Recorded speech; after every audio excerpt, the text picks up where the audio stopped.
What do you know about financial management of the Leech Lake Band Ojibwe budget?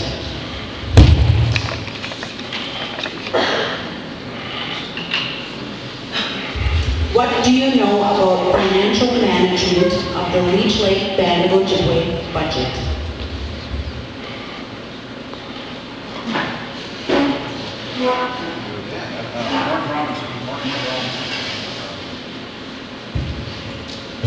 Mark Robbins.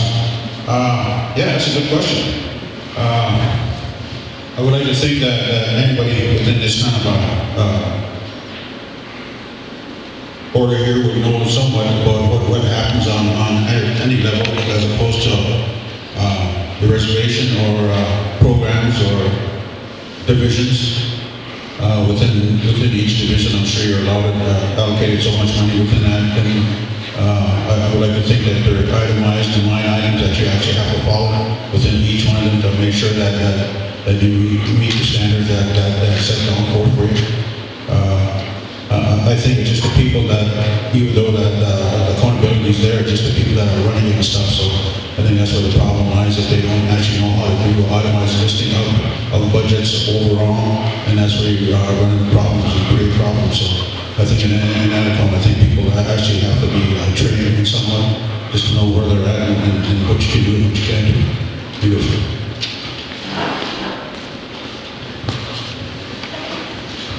Robbie Butler, Senior, Indigenous. Question again, please. What do you know about financial management of the Leech Lake Band Ojibwe budget? Well, right now I'm taking some business management courses out at Leech Lake Tribal College, but as far as me knowing what's going on behind the scenes with their budget, I don't think there's a whole lot of people that do know what's going on at their RDC level. I think Dave would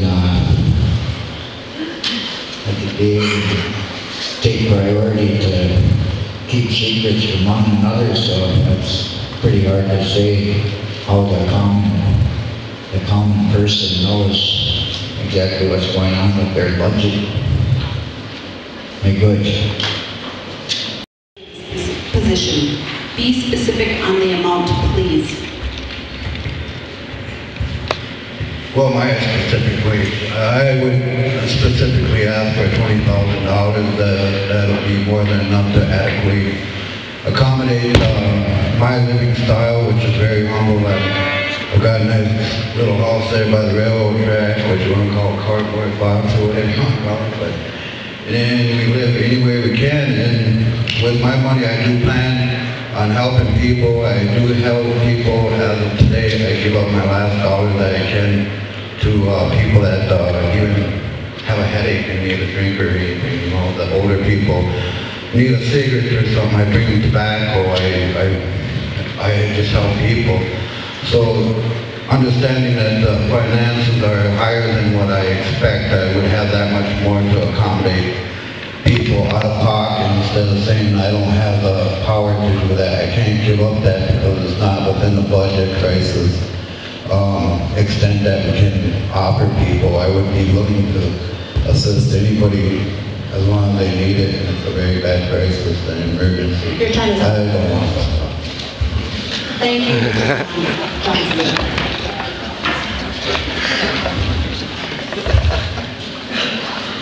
Hi, I'm Mike Reyes.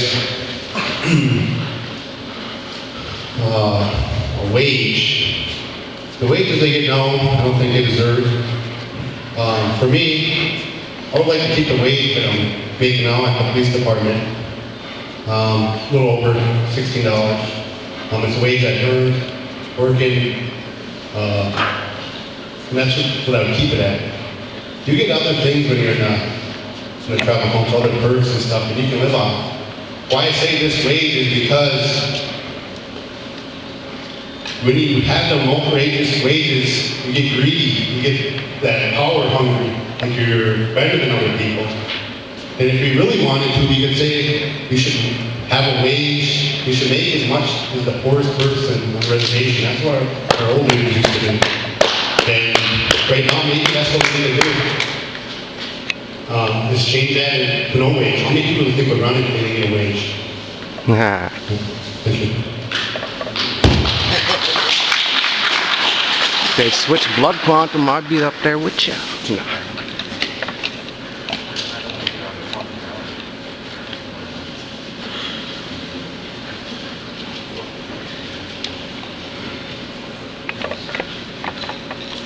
Our next question will go to number 8 and 9. There has been talk in the past about redistricting Anigam to District 2. What are your thoughts?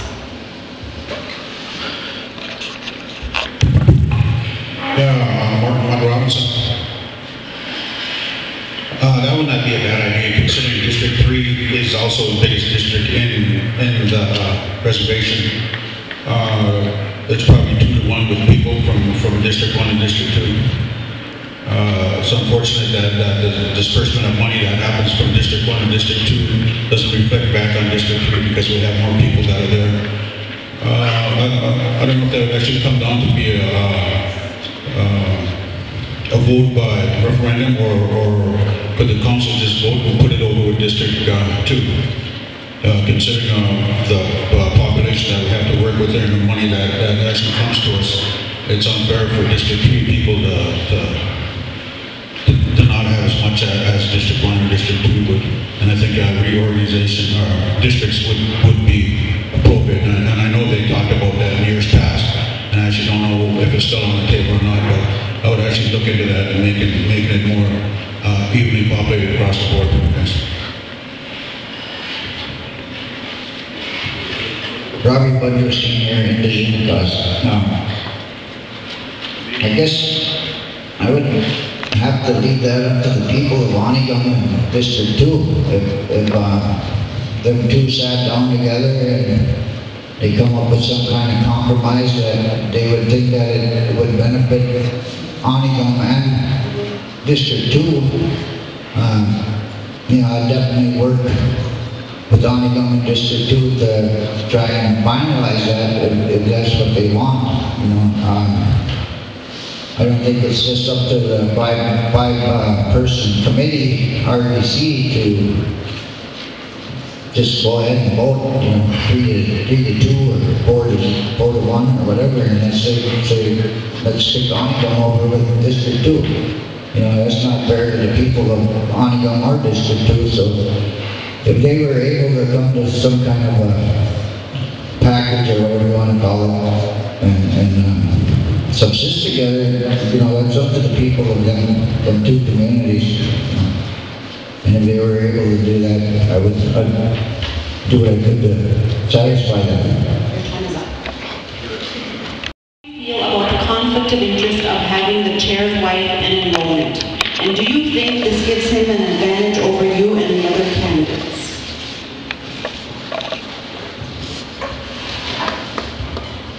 Can we discuss this in a couple of weeks? No, I'm joking. Leroy Fairbanks.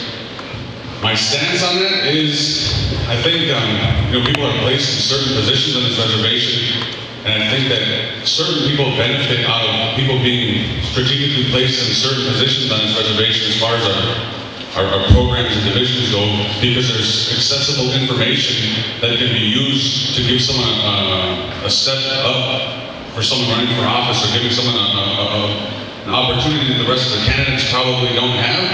And so, yeah, I would say that that does open the door for a conflict. I don't have anything in front of me, or I don't have anything that's been actually shown to me that says this is exactly what has happened. There's a lot of speculation, and a lot of speculation leads to a lot of people being angry because they don't know. But a wife and a chairman in that situation, yeah, I think it's a big conflict. And I think, when you're working in positions where you have ethical responsibilities, it's up to the person, which would be the chair in the situation, to just let that go, to not put yourself in that situation. So if it came to me, it wouldn't happen.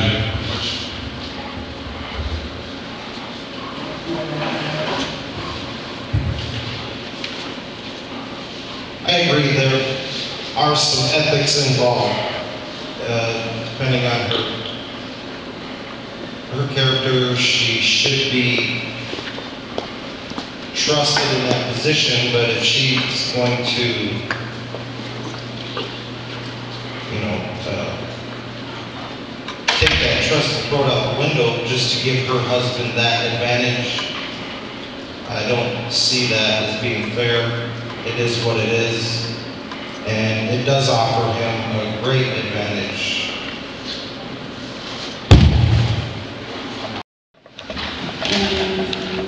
We'll start with number 6.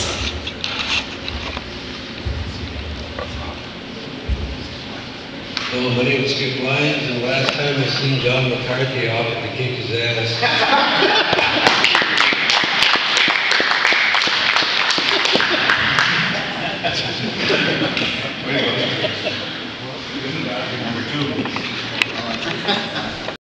While we're waiting for the other candidate, I'd like to clarify the stance on the wild rice issue. It is going to needy families on Indian reservations nationwide. It's not going to be available to non-natives. It's going to commodities, right? Commodities? Yeah. Cheese and rice. The question, Cindy, is what is your opinion on John McCarthy? I don't know John McCarthy that well, so I don't have one.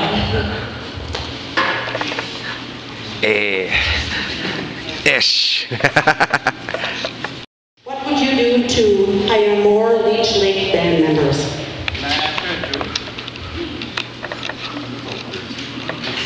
So I'll get in on this if they won't.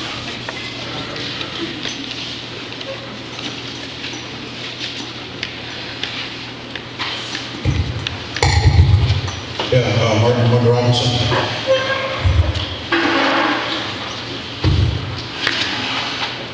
I think even though that they're there, I'd like to get into some kind of a mentorship program here. And even though the respected people that are there, you would say, well, this is the way it is. You know, we have band members here, but yet you're gonna be like on the job training. And in the future, you know that these people are going to step into this role here. And because we hire our tribal members here. But in anything, as we look across the board and stuff, we would like to think that we would be fair to everybody. And we would also want to hire the best person for the job. And sometimes it's unfortunate as band members, we look at who we hire and then look at the color of their skin instead of looking at can they do the job and they can do it well. And then sometimes we look at who they're related to. Sometimes it's not what you know is who you know, and it's unfortunate. But we have to be better than that for our kids. Thank you. Robbie Budrow, Senior, Indigenous class. I agree with Bud, and you know, I would go as far as to you open a position and you have no qualified Leech Lakers to fill that position. You bring in a non-native. If you need to hire a non-native for that position, you specify them from day one that they're going to be bringing on a mentee. And 1 year, 2 years down the road, eventually the Leech Laker learns his position and they take over that position. All the non-natives specifically, the day we hire them, that they're going to be training in from day one a Leech Lake mentee. And they either want the job or they don't. They either take it for 1 year or 2 years or they don't take the job at all. It's up to them. But I do believe we need to hire people like as some kind of consultant or something to train our Leech Lake people. That is our last question, and now we will begin with our closing.